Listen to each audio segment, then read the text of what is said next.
right? That always means we charge the plates. So there we go. Did you see it? I didn't see it because I had to concentrate. Did it go like this? Good. So now it's charged. We don't take this connection off. It's connected with the power supply all the time. And now I'm going to open up. And as I'm going to open up, the potential remains the same. So this voltmeter doesn't give a damn. It will stay exactly where it is because 1500 volts remains 1500 volts.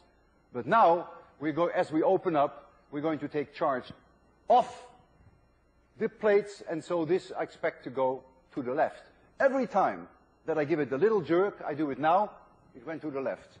I do it now again, I go to 2 millimeter, go to 3 millimeter, go to 4 millimeter, make it 5 millimeter, 5 millimeters, 6 millimeter, and I finally end up at 7 millimeters. And every time that I made it larger, you saw the hand go to the left. Every time I took some charge off. So that is demonstration number 3.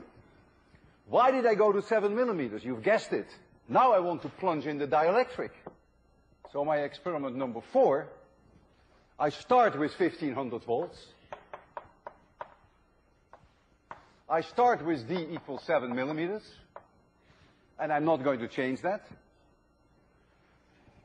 There's no dielectric in place, but now I put the dielectric in.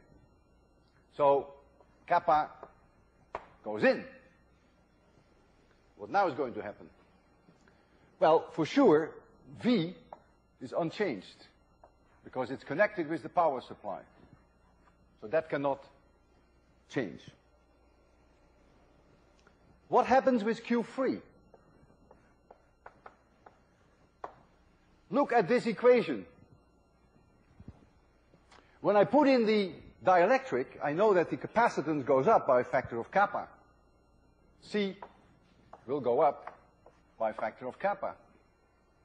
If C goes up with a factor of kappa, and if V is not changing, then Q3 must go up by a factor of kappa.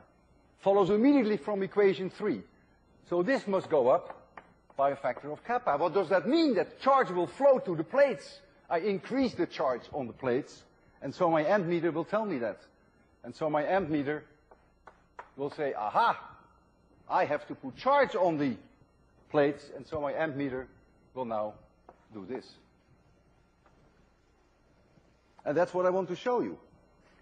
The remarkable thing now is that the electric field E, the net electric field E, will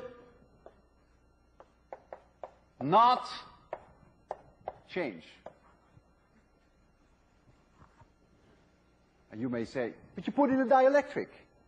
Yeah, I put in a dielectric, but I kept the potential difference constant, and I kept the D constant. And since V is always E times D, if I keep this at 1500 volts, and I keep the 7 millimeters, then the net electric field cannot change. It's exactly what it was before.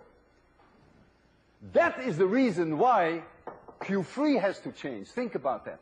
Because you do introduce induced charges on the dielectric. And you have to compensate for that to keep the E field constant. And the only way that nature can compensate for that is to increase the charge on the plates, the free charge. And so that's what I want to show you now, which is the last part. So I'm going now to put in the dielectric. And what you will see then is that current will flow onto the plates. So the propeller will do nothing.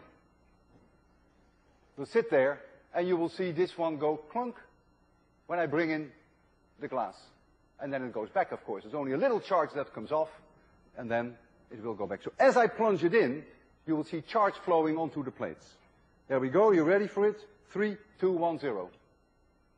And you saw charge flowing onto the plates. When I remove the glass, of course, then the charge goes off the plates again. You see that now. I've shown you 4 demonstrations. None of this is intuitive. Not for you, and not for me. Whenever I do these things, I have to very carefully sit down and think what actually is changing and what is not changing. I have no gut feeling for that. There is not something in me that says, oh yes, of course that's going to happen. Not at all. And I don't expect that from you either.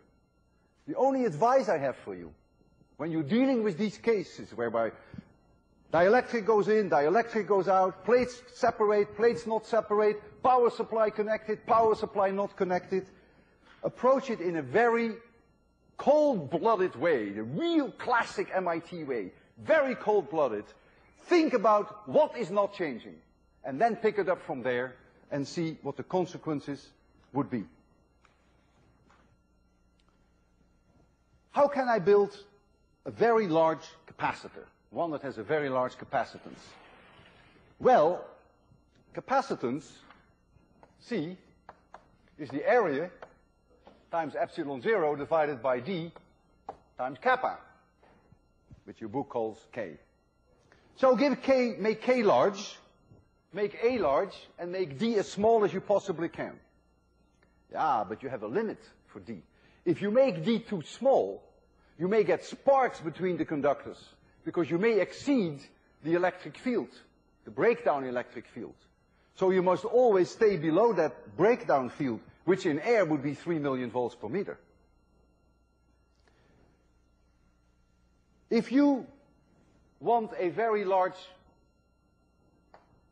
kappa, you would say, well, why don't you make the layer water in between? That has a kappa of 80. The problem is that water has a very low breakdown electric field, so you don't want water. If you take polyethylene, I just call it poly here, just as abbreviation.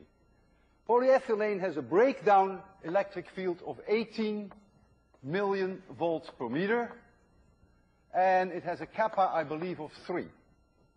Many capacitors are made whereby the layer in between is polyethylene. Although mica would be really superior, be it as it may, I want to evaluate now with you 2 capacitors which each have the same capacitance of 100 microfarad. But one of them, the manufacturer says that you could put a maximum potential difference of 4,000 volts over it. That's this baby. And the other, I go to Radio Shack, and it says you cannot exceed the potential difference not more than 40 volts. Well, if I have polyethylene in between the layers of the conductors, then I can calculate what the thickness D should be before I get breakdown. That's very easy, because V equals ED, and so I put in here 18 million volts per meter, and I go to 4,000 volts, and then I see what I am with D. And it turns out that the minimum value for D, you cannot go any thinner, is then 220 microns, and so for this one, it is only 2.2 microns. You can make it much thinner, because the potential difference is 100 times lower. So you can make the layer 100 times thinner before you get electric breakdown. I want the 2 capacitors to have the same